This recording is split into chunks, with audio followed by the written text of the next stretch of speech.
It hurts down there, too. The giant widow whispered. The rancher pulled back and froze. It hurts down there, too. The words tore from Vera Holbrook's throat in a desperate whisper. And the moment they hit the air, her husband of 14 days, this gentle rancher who'd been touching her so carefully, though tenderly, pulled back from her body like she'd just stabbed him, and froze. Jonas Mackenzie stood there in the lamplight of their Montana bedroom, his hands hovering in midair where they'd just been caressing his giant widow wife, his face draining of all color as the full weight of her confession crashed over him. Vera was 511 of farm-hardened muscle and survival instinct. A widow who'd buried her first husband 18 months ago and married this stranger 2 weeks later out of pure desperation. But right now she felt like a terrified child waiting for punishment. It hurts down there, she said again, her voice breaking into pieces. It always hurts. It's hurt for 5 years. Ever since Samuel, ever since my first husband. She couldn't finish. Couldn't force out the words that would confirm what Jonas was already figuring out. What his frozen horror-stricken face said he was beginning to understand. This giant widow had just confessed that her body was broken. That the most basic act of marriage caused her physical agony. That she'd been hiding this devastating secret because she was so desperate for security. She'd been willing to suffer through it again.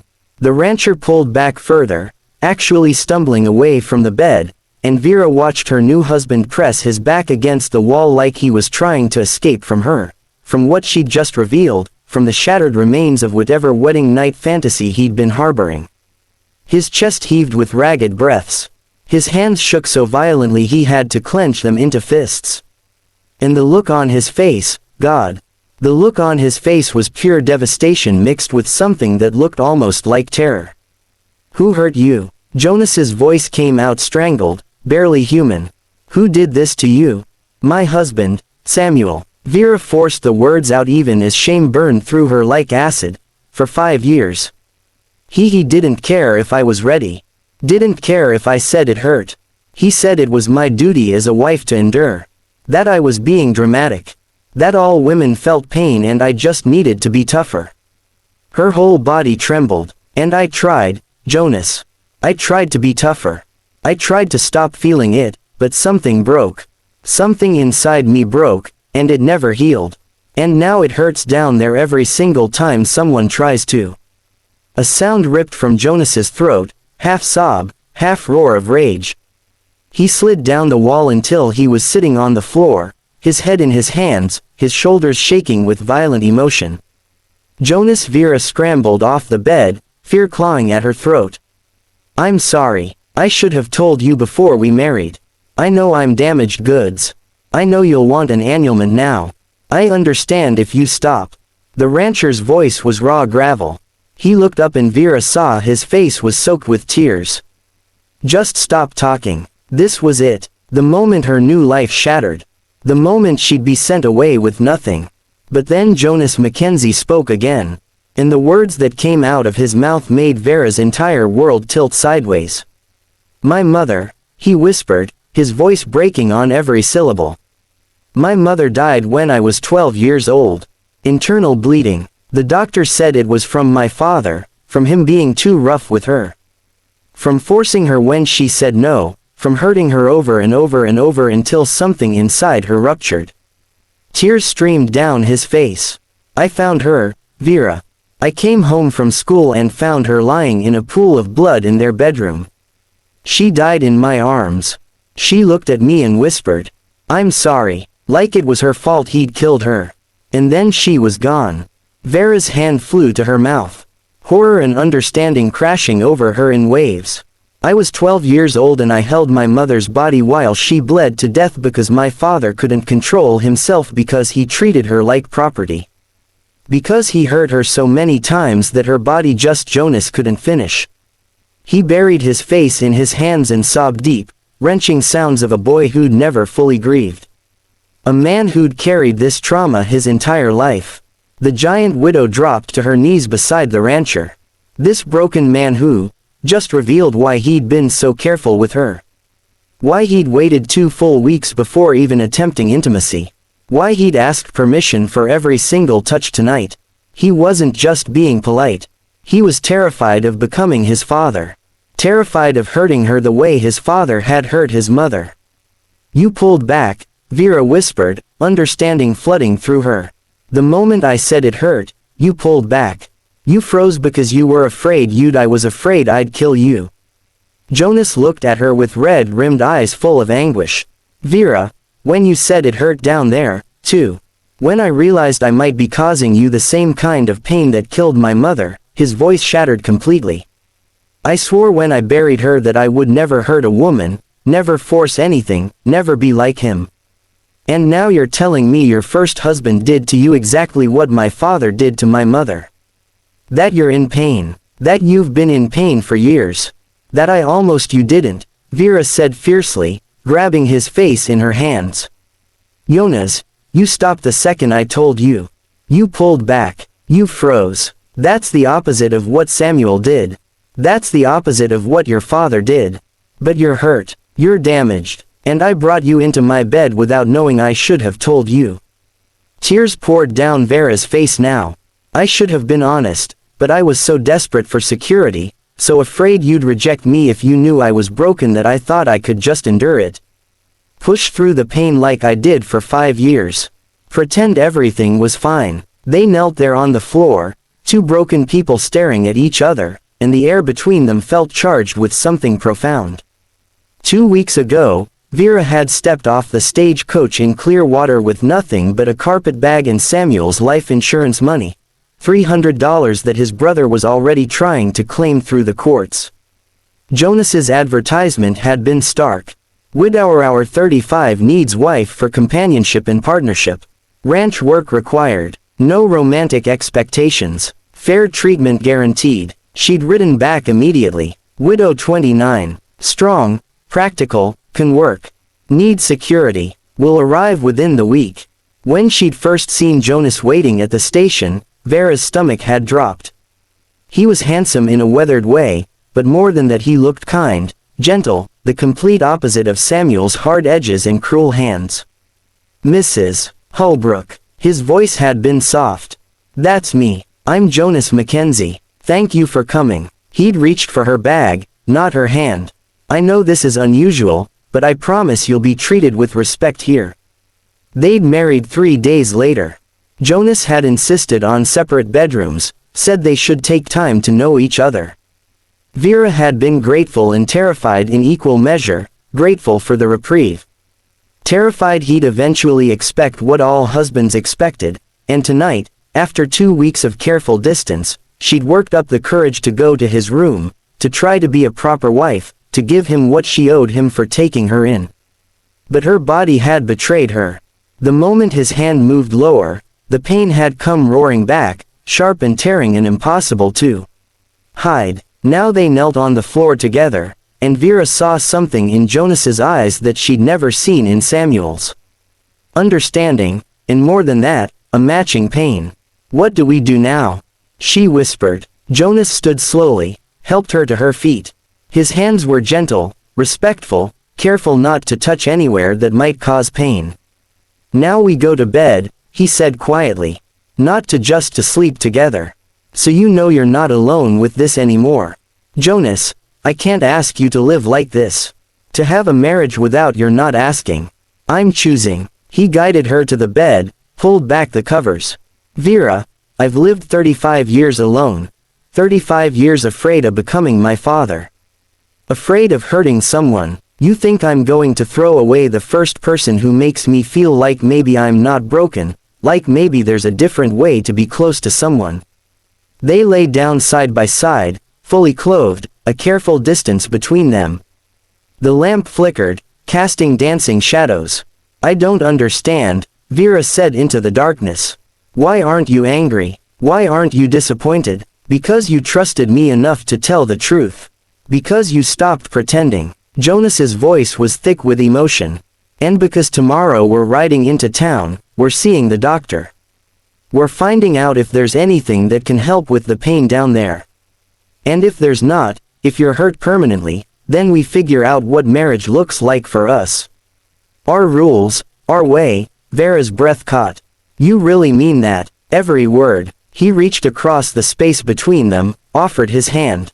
She took it. We're both carrying damage, Vera.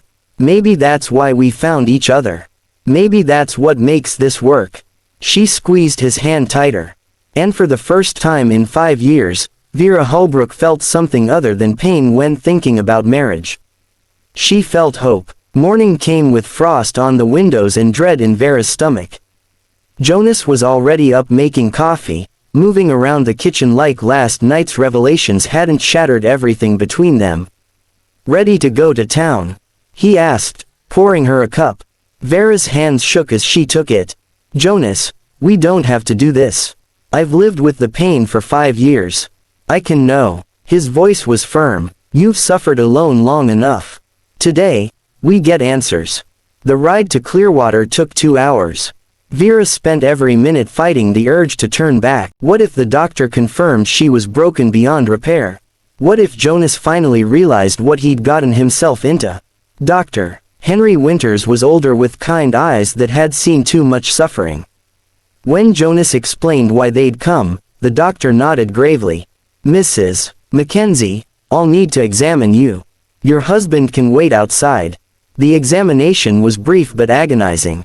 Every touch sent pain shooting through Vera's body. When it was over, Winters helped her sit up. His expression troubled. There's significant scarring, internal damage from repeated trauma. He pulled out a notepad. I won't sugarcoat this. Some of this damage is permanent. You may never be able to engage in traditional marital relations without severe pain. The words hit like a fist. Vera had known, but hearing it confirmed made it real. However, Winters continued, there are treatments that can help. Salvas for the pain, exercises to promote healing, and most importantly, no more enduring. If something hurts, you stop immediately. Your body needs gentleness now, not more trauma. When Vera emerged, Jonas stood immediately searching her face. He wants to tell you, she said quietly about what he found. Dr. Winters explained everything. The extent of the damage, the limited treatment options, the likelihood that Vera would never fully heal. Judas listened without interrupting, his jaw clenching tighter with every word.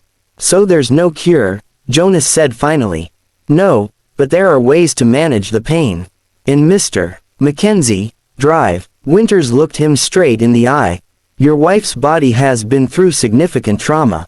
Whatever intimacy you build in your marriage needs to be on her terms, at her pace.